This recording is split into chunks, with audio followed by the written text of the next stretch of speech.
हमारे आसपास फैला हुआ बिजनेस, यानी कि हमारे आसपास जो भी लोगों का अपना अपना बिजनेस फैला हुआ है, इन दोनों के बीच में एक बहुत गहरा रिलेशन होता है।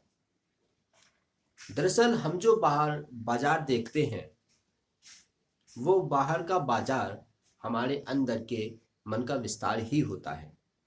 क्योंकि बाजार में मिलती कौन सी चीजें हैं जो हमारी भावनाओं को संतुष्ट करती है। अगर इसे मार्केट की लैंग्वेज में कहा जाए, मार्केट की भाषा में कहा जाए, बिजनेस की भाषा में कहा जाए, तो हम कहते हैं कि बाजार में वो चीजें मिलती हैं जो इंसान की समस्याओं का समाधान करती हैं। समस्याएं, अब उसमें से कुछ समस्याएं तो फिर वो होती हैं जो कि जरूरी ही होती हैं। अगर हम उन समस्याओं का समाधान नहीं करेंगे तो फिर लाइफ में वाकई में कहीं ना कहीं प्रॉब्लम आ जाएगी। लेकिन उसके अलावा बहुत सारी जो समस्याएं ऐसी ही होती हैं जो एक्चुअल में हमारी प्रॉब्लम होती नहीं है, हम उसको बना लेते हैं। हम जब भी कोई चीज खरीदते हैं, कोई भी इंसान जब भी कोई चीज खरीदता है तो दो कारणों से खरीदता है, दो तरीके से खरीदता है। पहला कि उसे उस चीज की वाकई में जरूरत है, इसलिए वो खरीद रहा है। दूसरा, उसे उस चीज की जरूरत नहीं है,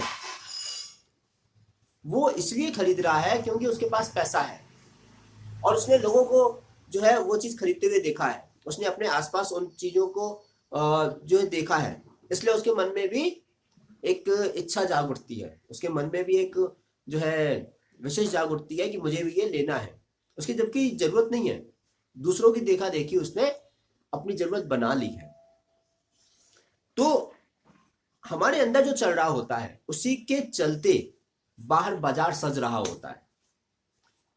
जिस समय, जिस दिन इंसान की भावनाएं खत्म हो जाएं, लोगों की बिजनेस जो खत्म हो जाएंगे और इंसान की भावनाओं को ही अलग अलग तरीके से सजा धजा के परोसा जाता है।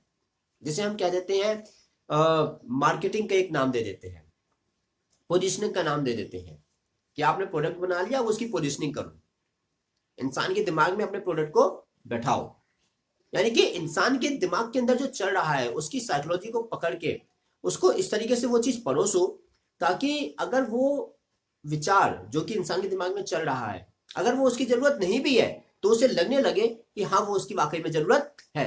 अब तो ये सब हो क्या रहा है, होता क्या है ये सब? कई बार आपको ऐसा कुछ परोसा जाता है जिसे जो है अनावश्यक तौर पे आपके जीवन में ला दिया जाता है। बार बार जो है आपको इतनी बार दिखाया जाता है और इस तरीके से दिखाया जाता है ताकि आपको लगने लगे कि हाँ ये भी मेरी लाइफ में वाकई में इस चीज की जरूरत है। और आपने देखा होगा कि जो भी दिक्कतें हमारी लाइफ में होती हैं उसमें से बहुत सारी चीजें ऐसी चीजों के कारण होती है, बहुत सारी दिक्कतें ऐसी चीजों के कारण होती हैं जो कि हमारी लाइफ में है। ऐसी चीजें जो कि हमारी लाइफ में नहीं है उनके कारण हमें दिक्कतें भी ना के बराबर होती हैं। दिक्कतें हमें किससे होती हैं? कई बार जो कि हमारे जीवन में ऑलरेडी है। अब पहले हमारे दिमाग में, मन में विचार उठा कुछ लेने के लिए, चाहे वो हमारी जरूरतों के कारण हो या फिर दूसरों की देखा देखी की जो के कारण हो।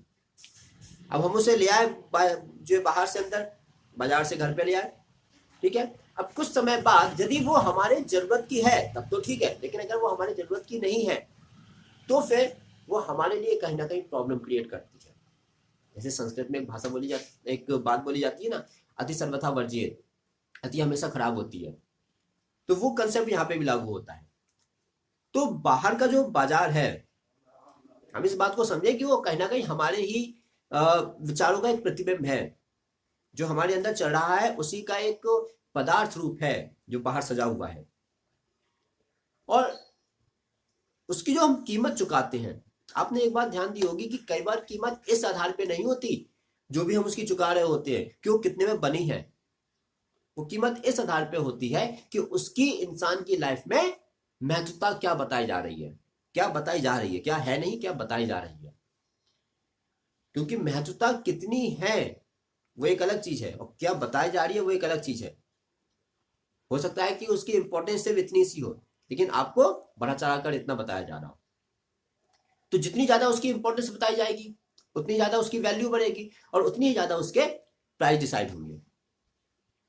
लेकिन इन सब का जो केंद्र है, इन सब का जो रूट है, इन सब की जो जड़ है, वो कहां से आई? वो आई इंसान के अपने विचारों से। क्योंकि इंसान जब किसी चीज को ज्यादा इंपॉर्टेंट मान लेता है तो उसकी वैल्यू उतनी ही बढ़ जाती है, और जब वैल्यू बढ़ जाती है तो ऑटोमेटिकली उसके प्राइस भी बढ़ जाते हैं। और इसीलिए एक जब हम बात करते हैं, एक तरफ जहां स्पिरिचुअल एजुकेशन की बात होती है और दूसरी तरफ जहां दुनियादारी की एकेडमिक एजुकेशन की जो है बात होती है, तो इन दोनों के बीच में एक विरोधाभास देखने को मिलता है, एक कॉन्ट्राडिक्शन देखने को मिलता है। और वो ये कि मार्केट कहता है कि तुम्हारे मन में जो कुछ भी उठ रहा है, तुम जो कुछ पाना चाहते हो उसे तुम पा सकते हो, मार्केट ये कहता है। स्पिरिचुअल एजुकेशन क्या कहती है? आध्यात्मिक क्षेत्र में ये कहा जाता है कि तुम्हारे मन में जो कुछ भी उठ रहा है उसको मिनिमाइज कर दो, उसको खत्म कर दो। जितनी कम चीजें मन में उठेंगी उतनी ही कम दिक्कत होगी। जबकि दूसरे मार्केट का क्या कंसेप्ट है कि जितना ज्यादा उठेगा तुम्हारा लिविंग का जो स्टैंडर्ड है, स्टैंडर्ड ऑफ लिविंग, वो उतना ही ज्यादा अच्छा होता जाएगा। बिल्कुल 180 डिग्री की बातें हैं ये दोनों। एक तरफ बात कही जा रही है कि तुम्हारे मन में जो कुछ उठ रहा है उसको कम करते जाओ, कम करते जाओ, कम करते जाओ, और जब वो बिल्कुल से कम हो जाएगा, बिल्कुल शून्य के बराबर हो जाएगा, तो तुम उतने ही ज्यादा आजाद हो जाओगे। दूसरा मार्केट क्या कहता है? मार्केट ये कहता है कि तुम्हारे दिमाग में जितना ज्यादा से ज्यादा चीजें इकट्ठा करने की प्रवृत्ति आएगी तुम उतने ही ज्यादा डेवलप कहे जाओगे। जबकि मार्केट जो कह रहा है कि तुम्हारे अंदर तुम जितनी ज्यादा से ज्यादा चीजें इकट्ठा करोगे उतने ज्यादा डेवलप होते चले जाओगे। इसकी एक दूसरी साइड भी है कि तुम जितनी ज्यादा से ज्यादा चीजें इकट्ठा करोगे तुम उतनी ही ज्यादा चीजों से घिरते भी चले जाओगे, और जितनी ज्यादा चीजों से घिरते चले जाओगे उतनी ही ज्यादा चीजों में फंसते भी चले जाओगे। और जितनी ज्यादा चीजों में तुम फंसते चले जाओगे वो तुम्हें तब पता चलेगा जब तुम ऑलरेडी फंस चुके होगे। ठीक है? क्योंकि शुरुआत में तो सब कुछ अच्छा अच्छा लगेगा कि हाँ चलो मैं ये भी ले लूँ, वो भी ले लूँ, अरे उसने ये ले लिया, अरे मेरे दोस्त के पास ये चीज है, मेरे नाते रिश्तेदारों के पास ये चीज है, चलो मैं भी ले लेता हूँ। तो ऐसी चीजों के कारण आप 10 चीजें इकट्ठा कर लोगे, लेकिन उसके बाद होगा क्या? जब चीजें इकट्ठा हो जाएंगी फिर आपसे छोड़ी नहीं जाएंगी, और जब छोड़ी नहीं जाएंगी तो फिर आप उसमें फंस के रह जाओगे, और जब फंस के रह जाओगे तो होगा क्या कि फिर आप एक अंदर ही अंदर एक घुटन सी भी महसूस करोगे, कभी कभी आजाद नहीं हो पाओगे। बाहर से तो आजाद रहोगे लेकिन अंदर से कहीं ना कहीं अब उस चीज से बंधे हुए हो, जो चीज आपने अपने पास इकट्ठा की है। किस कारण से? दिमाग में चल रहे फितूर के कारण, दिमाग में चल रहे विचारों के कारण। जबकि दूसरी तरफ अगर आप जो स्पिरिचुअल साइड में कहा जाता है कि दिमाग में जो कुछ भी चल रहा है, मन में जो कुछ भी चल रहा है, उसे मिनिमाइज करो, उसे शून्य की तरफ ले जाओ। जितना ज्यादा वो शून्य होते चले जाएंगे उतनी ज्यादा तुम आजाद होते चले जाओगे।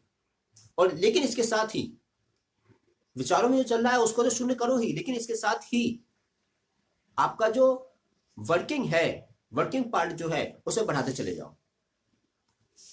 अब देखिए, जो स्पिरिचुअल साइड की जो बात कही जाती है उसमें भी एक कॉन्ट्राडिक्शन है, उसमें भी विरोधाभास है, लेकिन उसमें आजादी है, उसमें मेंटल फ्रीडम है। क्या?